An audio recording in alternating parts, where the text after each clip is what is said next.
నిర్ణయించాల్సిందిగా తమరికి కోరుతా ఉన్నాం సార్. గౌరవ సభ్యులు తలసాని శ్రీనివాస్.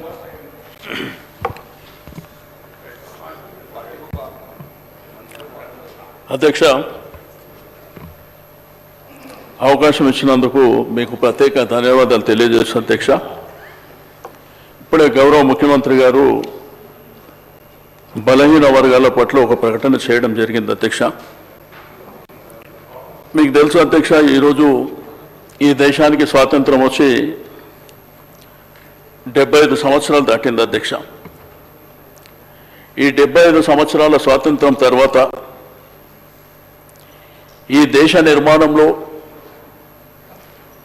ఈ రాష్ట్ర నిర్మాణంలో ప్రధాన భూమిక పోషించింది బడుగు బలహీన వర్గాలు, వెనుకబడిన తరగతులు, అణగారినటువంటి ప్రజలే అధ్యక్ష.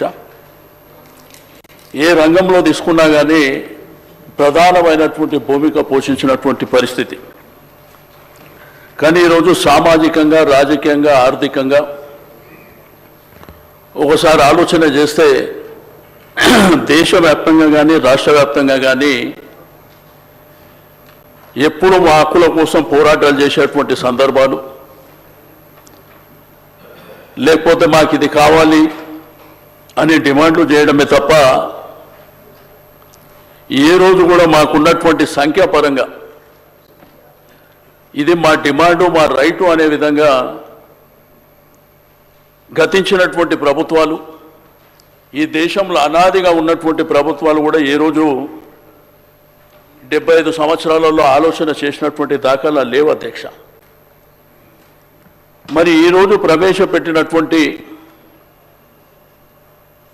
ఈ యొక్క కులగణన విషయంలో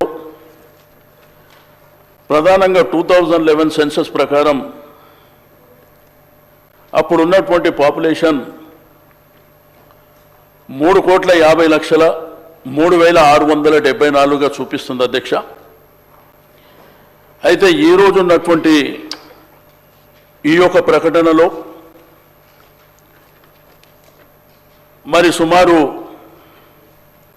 1,71.457 కుటుంబాలని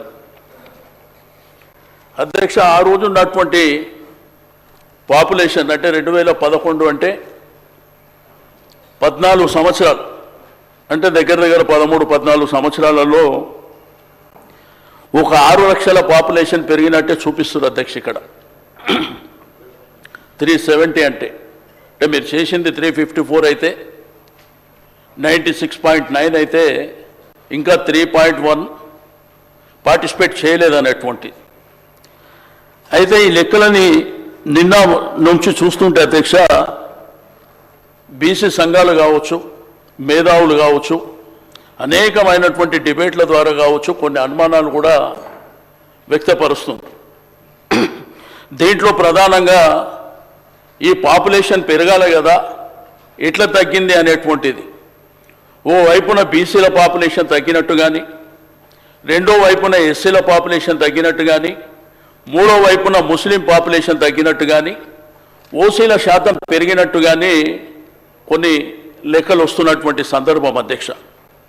గౌరవ చైర్మన్గా ఉత్తమ్ కుమార్ రెడ్డి గారు మొన్న ప్రెస్ కాన్ఫరెన్స్లో గణాంకాలు చెప్పినట్టు ఆ గణాంకాల ద్వారా తెలిసినటువంటి విషయాలలో చర్చ జరుగుతుంది అధ్యక్ష. అయితే దీంట్లో ప్రధానంగా ముఖ్యమంత్రి గారు చెప్పింది అధ్యక్ష, ఇప్పుడే ఎన్యూమరేటర్లను పెట్టి కొంతమంది అధికారులను పెట్టి చాలా వరకు మేము పారదర్శకంగా చేయాలనేటువంటి సంకల్పంతో చేసినామని. కానీ నేను ముఖ్యమంత్రి గారికి మీ ద్వారా రిక్వెస్ట్ చేసేది ఒకటే అధ్యక్ష, మీరు ఏదైతే ప్రొఫార్మా ఇచ్చినరో 57 అంశాలు ఉన్నాయి దీంట్లో.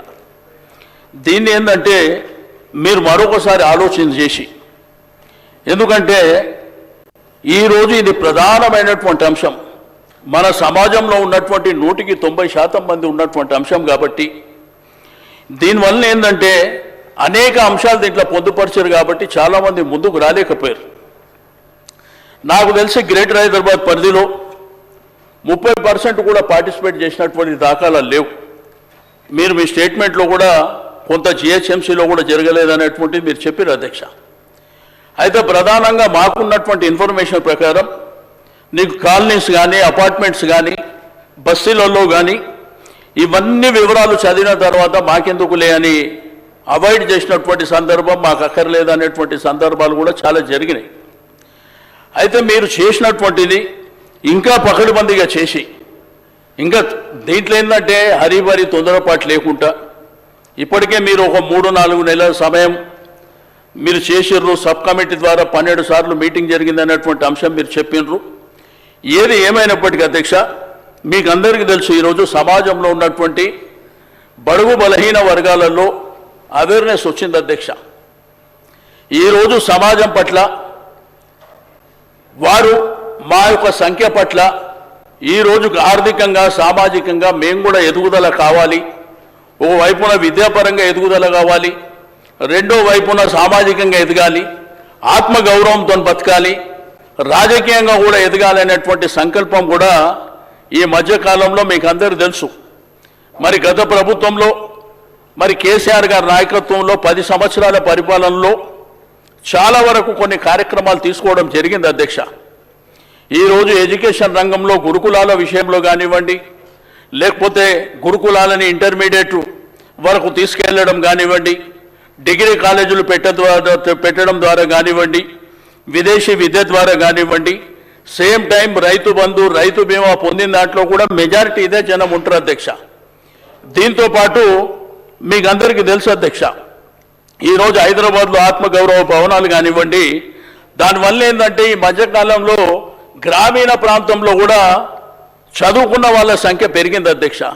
ఈరోజు సమాజంలో ఉన్నటువంటి మన సంఖ్య పెరిగింది కదా, మనకు కూడా మరి సమానమైనటువంటి వాటా కావాలి, రాజకీయంగా కూడా సమానంగా కావాలనేటువంటి సంకల్పం వస్తుంది అధ్యక్ష. అయితే దీంట్లో కొన్ని లెక్కలు అధ్యక్ష.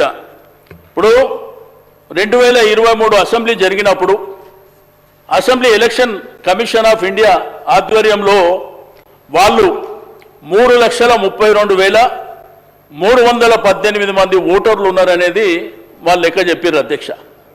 2023లో 3,32,32,18 మంది అని. అయితే మీరు ఇచ్చినటువంటి దాంట్లో 3,70,000, 3,70,00,000. అంటే దీంట్లో మన గవర్నమెంట్ అఫీషియల్ లెక్కల